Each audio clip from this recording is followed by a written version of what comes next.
আসসালামু আলাইকুম সবাইকে। সবাই কেমন আছেন? আশা করি সবাই ভালো আছেন। আমরাও আছি আল্লাহর রহমতে, আলহামদুলিল্লাহ মোটামুটি। তো শুকরিয়া মহান আল্লাহ তাআলার দরবারে। তারপর আপনাদেরকেও অসংখ্য ধন্যবাদ, আমাকে সাপোর্ট করতেছেন, আমাদের জন্য অনেক দোয়া দিচ্ছেন, আমার ভালো বাচ্চাদের জন্য ভালোবাসা দিচ্ছেন, দোয়া করতেছেন। এটাই আর কি, এটাই সব থেকে বড় পাওয়া, তাই না? তো শুরুতেই বলতেছি যে যারা আমাদের নতুন দর্শক অবশ্যই আমাদের ভিডিওটিতে লাইক দিবেন, কমেন্ট করবেন, সাবস্ক্রাইব করবেন, আমাদের পাশে থাকবেন। আর যারা পুরানা দর্শক তারা তো আমাদের ভিডিও দেখেনি। তো কর্মক্ষেত্রে, আমার স্বামীর কর্মক্ষেত্রে আর কি আমাদের বাইরে থাকা হয়। সেই 10 সালে আমাদের বিয়ে হয়। তারপর থেকেই তার 6 মাস পরে আমি আসি আমার বরের কাছে।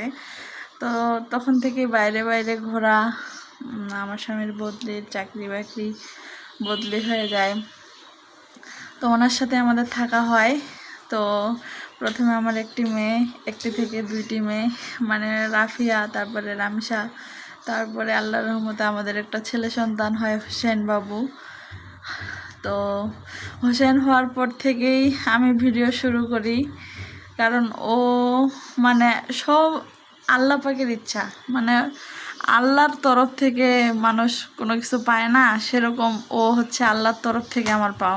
আমরা কেউ ধারণাই করতে পারিনি যে আমার আরও বাবু হবে, বা আমরা সেই করে যে বাচ্চা নিব, এরকম কোনো পরিকল্পনা ছিল না। কিন্তু যাই হোক, হোসেন যখন আমার পেটে থাকে সেই জার্নিটা অনেক কষ্টের ছিল, অনেক কষ্টের ছিল, সত্যি আপনারা বিশ্বাস করবেন না। আর এখনও আমি সম্পূর্ণ সুস্থ না, আমার প্রচণ্ড মাইগ্রেনের ব্যথা আছে। তাছাড়া আমার অনেক সমস্যা, আমি সকাল সন্ধ্যা ওষুধ খাই, ওষুধের উপর দিয়ে আমার জীবন চলে। তো করার কিচ্ছু নাই, তবুও আল্লাহর কাছে লাখ লাখ কোটি কোটি শুকরিয়া। তো রামিসা অনেক অসুস্থ হয়ে গেছিল করোনার পরে। বড় মেয়েটা আমার রাফিয়া, ও অসুস্থ হয়েছিল, ওর জন্ডিস হয়ে গেছিল। তো সব চুল একবারে খুলে খুলে আসতেছিল মাথা থেকে, ওর এই অবস্থা হয়েছিল। তো পরে তো করোনার কারণে আসতেও পারি না, ও নানু বাড়িতে ছিল, এমন একটা অবস্থা। আর বাচ্চা তো মা বাবা দেখার জন্য আবার সবাই দেখতে আসতেছে, আমরাই খালি ওখানে আটকে গেছি, ওরও ছুটি হচ্ছে না, আমরাও আসতে পারতেছি না, এমন একটা অবস্থা। পরে বেশ কিছুদিন পরেই তো হোসেন হওয়ার পরে তখন আবার ওই যে রামিসা টাইফয়েড দেখা দিল। তো অনেক মন খারাপ ছিল, অনেক ডিপ্রেশনে ছিলাম। এখনও যে নাই তা না, কিন্তু তখন থেকে আর কি ভিডিও করা শুরু করি। দেখি যে অন্যান্য যারা ব্লগার আছে তাদের ব্লগগুলোতে লাইক দেন, কমেন্ট করেন, অনেক ভালোবাসা জানায়। খারাপ দিকটার থেকে ভালো দিকটাই বেশি, সেটাই নজরে আসে। যে সত্যি তো রক্তের কোনো সম্পর্কগুলোর কাছে কিন্তু এত ভালোবাসা পাওয়া যায় না। হাজার কিছু দিলেও, হাজার একবারে প্রাণ ভরে, মন প্রাণ ভরে ওদেরকে যদি উজাড় করে দেন সব কিছু, তবুও ওদের মন পাওয়া যায় না। আমি জানি না কার ফ্যামিলিতে কি, আমাদের সাথে তাই হয়েছে, তাই আর কি কথাটা বললাম বা উঠলো। তো নিজের থেকে মানুষ অনেক অনেক লাখ লাখ কোটি কোটি গুণ ভালো, এটাই আর কি। তো তখন থেকে ভিডিও করা শুরু করি। আমি আগে রাফিয়া রামিসা ছোট ক্লাসে ছিল, ওরা ফোন টোন ধরতো, ওভাবে ভিডিও করতাম। আর এখন আমার স্ট্যান্ড নাই, আমি এমনি ফোনটা নিয়ে একা একাই ভিডিও করা শুরু করি, যে কারণে আমি আর রান্নার রেসিপিগুলো দিতে পারি না, আগে দিতাম তাও। তো যাই হোক, সবাই আমার বাচ্চাদের জন্য দোয়া রাখবেন। আর আমার কোনো হেল্পিং হ্যান্ড নাই, আমি একা হাতেই সব কিছু করি। তো আজকের ভিডিওটা বড় হয়ে যাবে, তো দেখতে থাকুন সারাদিনে কী কাজকর্ম করি। তো সবাই আমাদের জন্য দোয়া রাখবেন, আর প্লিজ আমাদের চ্যানেলটিকে সাবস্ক্রাইব করে দিবেন। আর পরবর্তী ব্লগে ইনশাল্লাহ আপনাদের সাথে অনেক কথা হবে। ততক্ষণ পর্যন্ত আল্লাহ আপনাদের ভালো রাখুক, আমাদের ভালো রাখুক, সহি সালামতে রাখুক, এই দোয়াই রাখি। আল্লাহ আপনাদের ভালো রাখুক, আল্লাহ আপনাদের সকলের মনের আশা পূরণ করে দিক।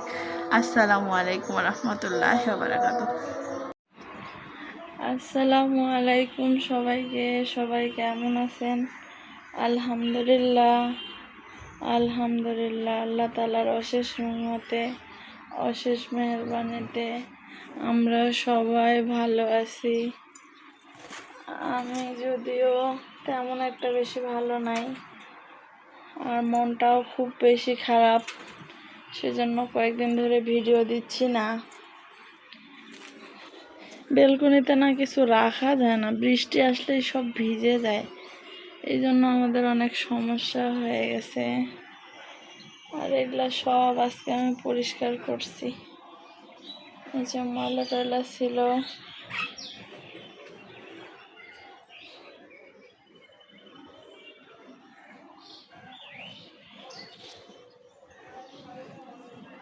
টমেটো গাছ, শিম গাছ, বরবটি গাছ, বেগুন গাছ, তারপর সবার পুঁই শাকের গাছ। একটা পাতাগুলো কেন জানি এরকম হয়ে যাচ্ছে, আপনারা একটু কমেন্ট করে জানান তো কিসের জন্য পাতাগুলো এই যে এরকম হচ্ছে, কিসের অভাবে। আর কেমন জানি হলুদ হলুদ হয়ে যাচ্ছে।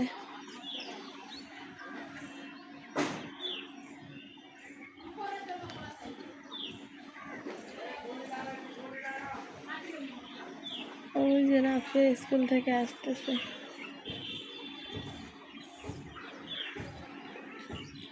আজকে অনেক কাজ করছি।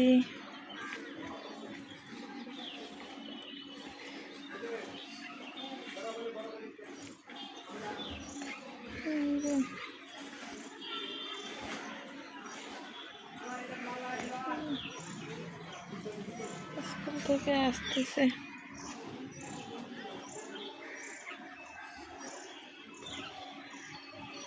এই বেলকনিতে না বেশি একটা কাপড়ও দেওয়া যায় না, ওই যে উপরে ওই জায়গাতে পাখি বাসা করছে, পাখিগুলা কি করে পায়খানা করে দেয়।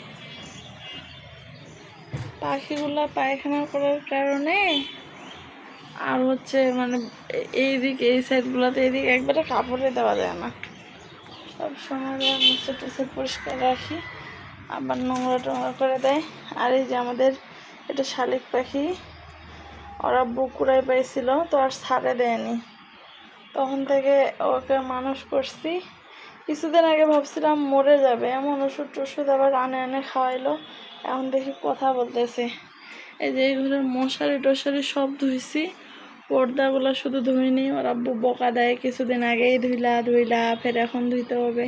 আর আমার ছেলে শুধু খেলনাগুলো সব জায়গায় ঢালে ঢুলে রাখে, তো এখানে দরজা লাগানো ছিল সেজন্য ওইগুলো নাড়তে পারেনি, সব এলোমেলো হয়ে থাকে। একা হাতে কত আর কিছু করি, আমার কোনো হেল্পিং হ্যান্ড নেই, আমি সব কিছু বোঝে না। বেডের নিচেও আলু, এই যে এখানেও আলু, এগুলো ভালোবাসার মানুষেরা খাইতে দিছে। আর এরা দেখেন দুই ভাই বোনে কী করে। আরেকজন তো স্কুল থেকে আসতেছে।